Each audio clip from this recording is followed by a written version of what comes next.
La représentante spéciale du secrétaire général de l'ONU en République centrafricaine, Valentine Rugwabiza, et la ministre des Actions humanitaires Virginie Baïkoa ont effectué le 5 août 2022 une visite conjointe de travail à Bosangwa, ville située au nord-ouest à environ 400 km de Bangui. Les deux personnalités ont échangé avec les leaders communautaires sur la paix et les élections locales à venir. Je venais d'évoquer la problématique du processus électoral. Je désire que la MINUSCA sensibilise tout le monde et forme des chefs de quartier, de leur apprendre leur rôle, que doivent-ils faire pour que ce processus électoral aboutisse normalement. Cette mission de terrain a pour objectif d'échanger avec les autorités et la population locale afin d'identifier leurs problèmes, de connaître leurs aspirations et d'apporter des solutions idoines. Et ce qui nous amène, c'est de vous écouter. C'est de vous écouter, parler ouvertement, quelles restent les préoccupations essentielles de Bosangwa.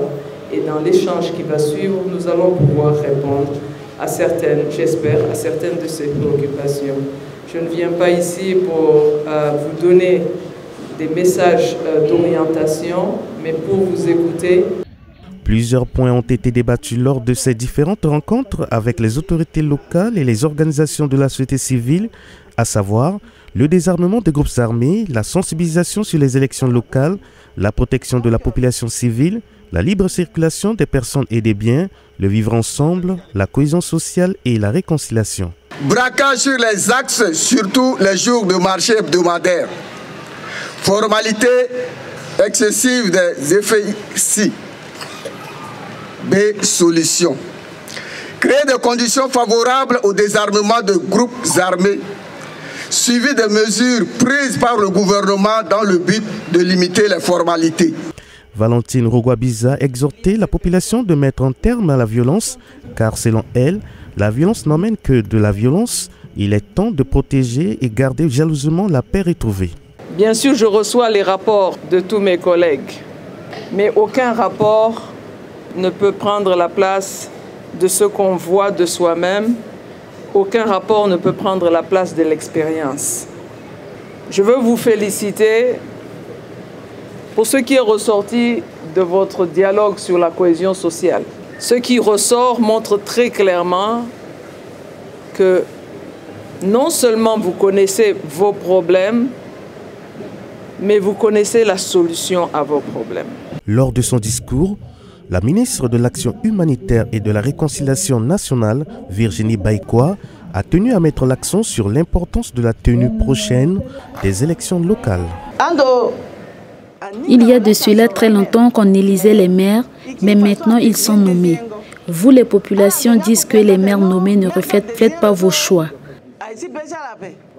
Pour une bonne gouvernance et une coexistence pacifique, il faut qu'il y ait des élections locales. Comme vous l'avez fait pour vos députés, vous allez également élire vos maires. Je demande aux femmes d'intégrer davantage ce processus électoral. Comme nous le faisons dans nos foyers, faisons-le aussi dans la gestion des biens publics pour le développement de notre pays. Ce déplacement a permis à la chef de la MINUSCA de visiter et d'évaluer certains projets mis en œuvre dans le cadre du programme de réduction de la violence communautaire dans la localité.